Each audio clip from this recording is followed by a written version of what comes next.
Welcome on back to another edition of the Ready Talk Boxing Show. I'm your host, Mr.A, the host of your show. Give yourself a thumb, bring it on back to the show, support your show.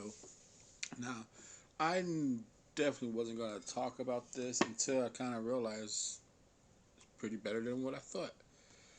And that's the return of PBC in August. Like I said, I didn't do no videos about top ranks cards because we all kind of knew there were some overmatch showcase A-side fights. And I was just how I got into this was I looked up Ted Cheeseman, to be honest, and I wanted to see. I thought he was on the Dillian card, undercard. It turns out he's headlining August 1st Matchroom Fight Camp. And I was like, August 1st. Why was that ringing a bell in my head? And it was like, oh, Stephen Fulton. That's what I think. What else does PBC have? I remember starting here. I did the who wins on Thomas Delorme and Jamal James. Go check that one out. Support your show. So I started looking at the dates. Okay, Matchroom got first. Matchroom got the 1st, the 7th, the 14th, and the 22. And from what I recall, PBC's coming in August with the 1st, the 8th, and the 15th. So those are the cards we talk about. Top Rank really didn't give a shit.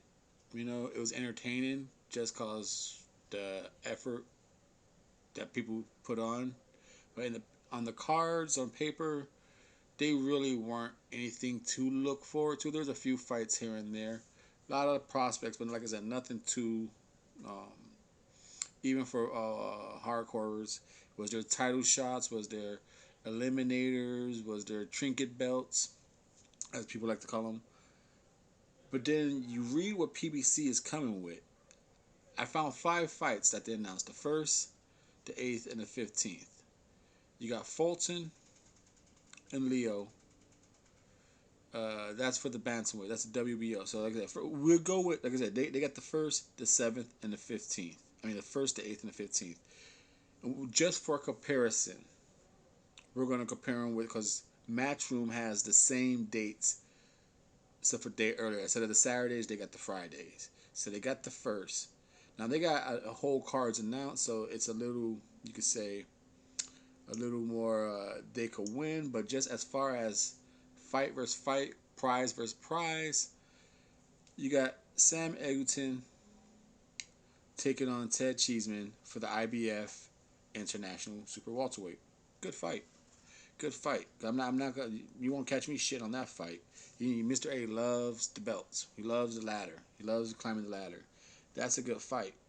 But is it better than Fulton versus Angela Leo for the bantamweight WBO belt? You know, the real belt. So that's a pretty good one. That's a pretty good one. Then you got the 7th of Matchroom. I don't know the headliners. Chris Smith, Bellum Smith. Let me see if I recognize his face. I definitely don't recognize his face. Taking on Nathaniel Thurley for the Commonwealth. So it's definitely a regional. And then you have Fowler on it.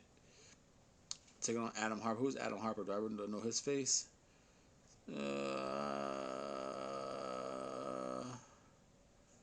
I think I might have seen him lose that fight against Michael during some research. Now, obviously, to me, I'm going to be watching this card for the Harper and Natasha Jonas. Keep your eye out for that card. But really, nothing happened on that 7th.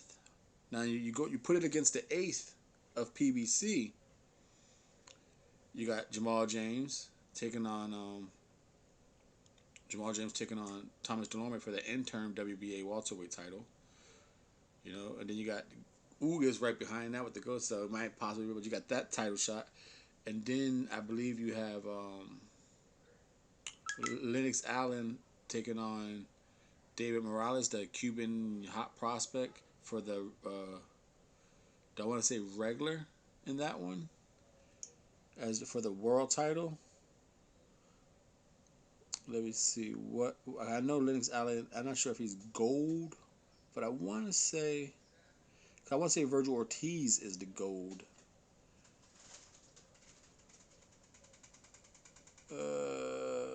I thought Lennox Allen had something.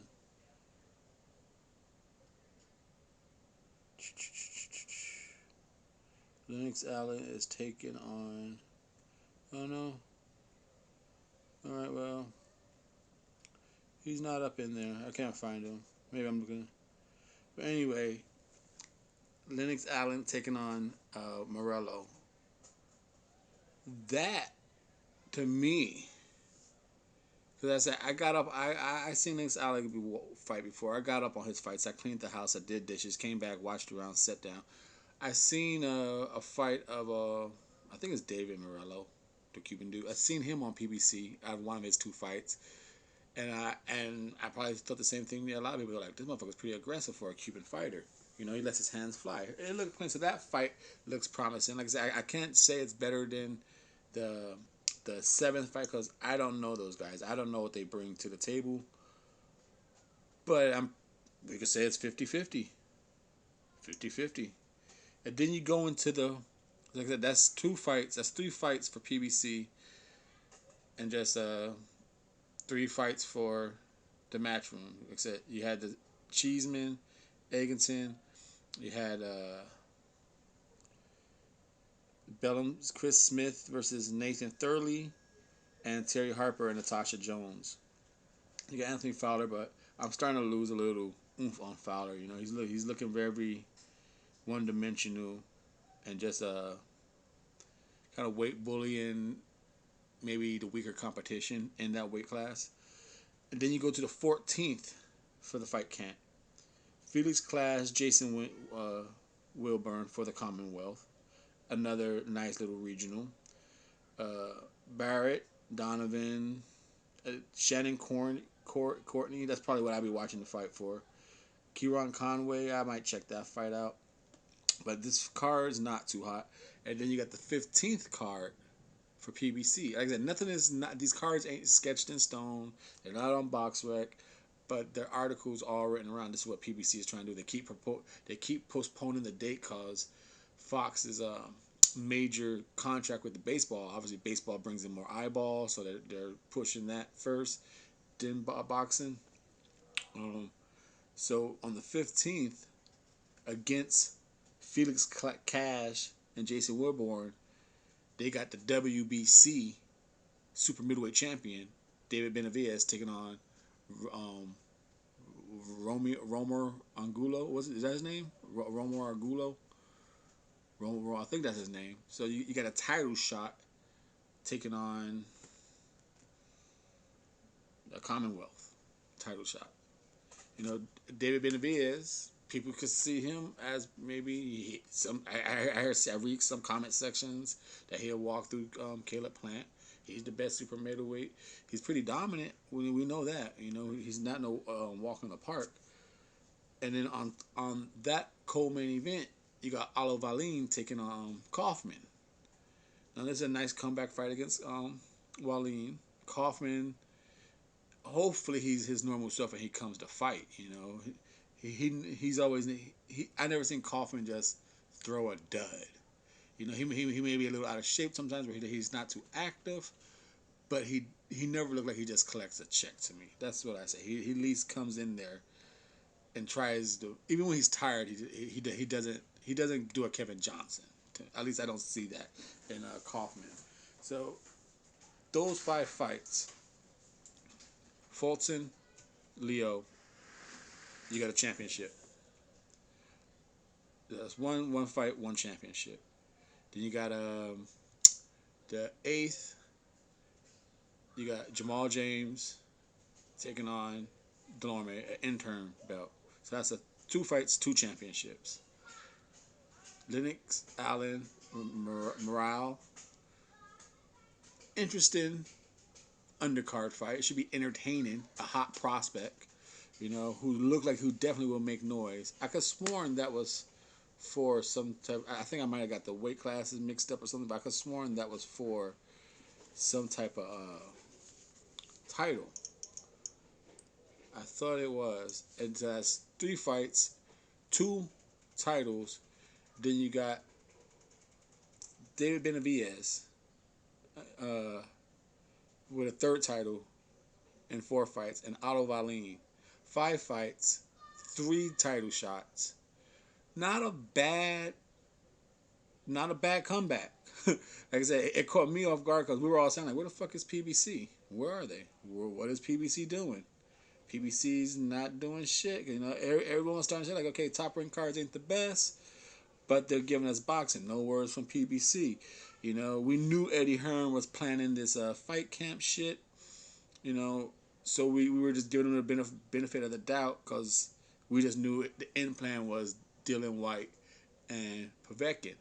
The rest of the cards, if you're, I don't think anyone is dying to see Cheeseman and Eganton over here in the States. The boxing fans will, but as far as the in between crowd, there are those besides Dylan White, and Povetkin. Those other 3 cards really, you can put those with top rank cards. Like I said, as far as just on paper, on pencil, uh, challenges, 50-50 fights, hardware on the line, for PBC to stay quiet. If this August comes in, they fucking, to me, they come in with some. To me, I think it's fire. But I'll ask you guys and ladies, the few who do support the channel and watch this show, leave a comment down. It could just be one word: hot, cold, or leave exactly what you think of it. Thank you for your time and support. What do you think of PBC's August return? Hot or cold?